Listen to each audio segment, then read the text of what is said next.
कि मैं अपने राजनीतिक जीवन की शुरुआत भी बहुजन समाज पार्टी से कर रहा हूं और मेरे राजनीतिक जीवन का समापन भी बहुजन समाज पार्टी से होगा।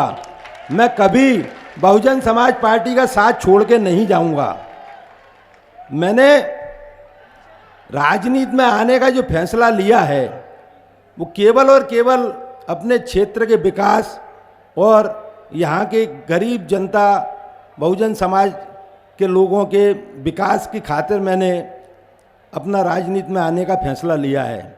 हमारे मुरैना ज़िले को चंबल संभाग का मुख्यालय घोषित हुए आज करीब 40 साल हो गए और मैं ये देखता हूँ कि मुरैना शहर की हालत आज से 25 साल पूर्व जो थी उससे भी ज़्यादा खराब हो चुकी है।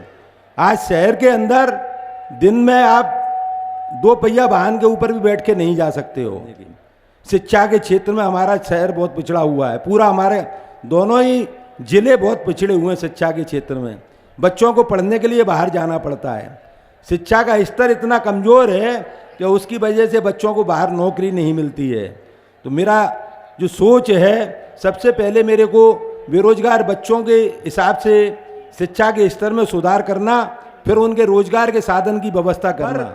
लॉ एंड ऑर्डर की व्यवस्था अच्छी नहीं होने की वजह से बाहर के उद्योगपति यहाँ आने में हिम्मत नहीं कर पाते हैं। पर हम जैसा आदमी, चूँकि मेरा बहुत बड़ा उद्योग है, हम यदि जाकर के उनको आश्वासन देंगे कि आपके लॉ एंड ऑर्डर की सारी जिम्मेदारी हमारी है, तो मुझे पूर्ण विश्वास है कि वो उद्योगपति यहाँ आकर के अपने उद्योग स्थापित करेंगे, जिनके माध्यम से हमारे बहुत से बेरोजगार भाइयों को कार्य मिलेगा। जो भी बस्तियाँ हैं जहाँ पर अच्छी व्यवस्थाएं नहीं हैं, सबसे पहले मेरा ध्यान उधर जाएगा और उनमें जो वहाँ के सरकारी स्कूल हैं उनको मैं अपने व्यापारी भाइयों के माध्यम से गोद लेकर के और उनकी पढ़ाई की और सारी व्यवस्थाओं को सुधारने का प्रयास करूँगा। इस तरह की सारी बस्तियों में मोहल्ला क्लिनिक की व्यवस्था कराऊँगा। वहाँ पर प्राइमरी ट्रीटमेंट तो वहाँ पर होगा। उसके बाद में यदि उनको ज़्यादा इलाज की आवश्यकता है तो हम सरकारी अस्पताल में डॉक्टरों की व्यवस्था, स्टाफ की व्यवस्था, हमारे वहाँ जो भी मशीनरी है उसकी व्यवस्था ठीक करके उनको फिर हम यहाँ पे सहयोग करेंगे। और इसके बाद भी उनको कहीं बाहर जाके इलाज कराना पड़ा तो हम उसमें भी जो है उनका योगदान देंगे। पढ़े हुए बच्चों को यदि तो हमने उद्योग ला के स्थापित किए तो उसके माध्यम से रोजगार दिलवाएंगे, अन्यथा फिर हम एक यहाँ पर IT हब भी डेवलप करने का प्रयास करेंगे। IT हब एक ऐसी व्यवस्था है जिसके माध्यम से हमारे पढ़े लिखे बच्चों को रोजगार बहुत अच्छे से मिल सकता है। यहाँ से मात्र 280 किलोमीटर दूर गुड़गांव है, जो आज भारत का एक बहुत बड़ा IT हब है। अब उतना बड़ा IT हब नहीं तो हमने एक छोटा मोटा भी IT हब यहाँ डेवलप कर दिया तो हमारे क्षेत्र के बच्चों को फिर यहाँ से बाहर जाने की आवश्यकता नहीं पड़ेगी। कुटीर उद्योग के रूप में हम बहुत सारी ऐसी व्यवस्थाएं कर सकते हैं जो विलेज एरियाओं में, गाँवों में ही हमारे यहाँ पर गेहूं का उत्पादन बहुत होता है, हमारे यहाँ सरसों का उत्पादन बहुत होता है। हम छोटे छोटे कुटीर उद्योग जैसे चक्की आटा है, आजकल चक्की आटे का चलन बहुत है। चक्की आटे जो छोटे छोटे कुटीर उद्योग हैं उन पर सरकार की तरफ से कम 50% की सब्सिडी मिलती है और बाकी का जो 50% है वो सरकार की तरफ से बहुत कम ब्याज पे बैंकों की तरफ से लोन बड़ी आसानी से मिल जाते हैं। और इसके अलावा भी वहाँ उनके ऊपर टैक्सों की बहुत सारी छूटें रहती हैं जिनकी जानकारी गांवों के किसान भाइयों को नहीं रहती है। हमारा प्रयास होगा कि हम गांवों के अंदर भी ऐसे कार्यालय खोलेंगे, वो वहाँ के गांव वाले भाइयों को प्रेरित करेंगे, उनको सारी टेक्निकल नो हाउ जानकारी देंगे और उनको इन सुविधाओं का लाभ दिलवाने हेतु छोटे छोटे जो है, चाहे छोटे तेल मिल के रूप में हो, चक्की आटे के रूप में, चक्की लगा करके आटे के प्रोडक्शन के रूप में हो, वहाँ पर कुटीर उद्योग खुलवाने का प्रयास करेंगे जिससे कि गांव की समस्या वहीं पे सॉल्व हो सके।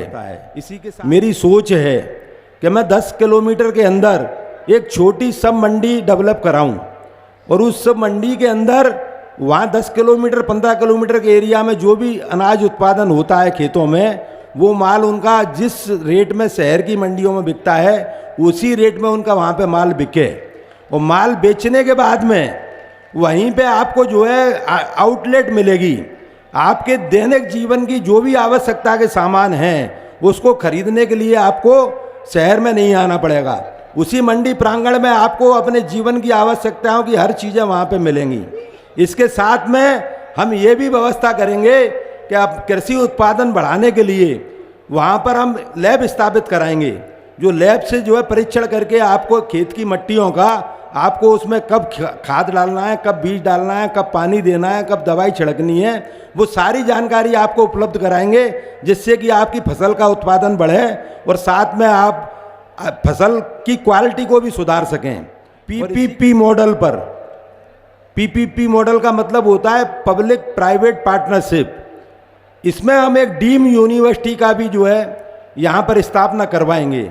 डीम यूनिवर्सिटी का मतलब होता है उसमें मेडिकल कॉलेज भी होगा, उसमें इंजीनियरिंग कॉलेज भी होगा, उसमें एग्रीकल्चर यूनिवर्सिटी भी होगी, उसमें सांस्कृतिक यूनिवर्सिटी भी होगी और उसमें जो है सभी प्रकार की जो है, इसके साथ साथ में एक एलएनसीपी जो ग्वालियर में बनी हुई है, उस प्रकार का एक अपने यहाँ के बच्चों को खेल में प्रशिक्षण देने की संस्था भी खुलवाएंगे, क्योंकि आजकल खेल के माध्यम से भी बहुत पैसा आता है और खेल के माध्यम से बच्चों को रोजगार नौकरियां भी मिलती हैं।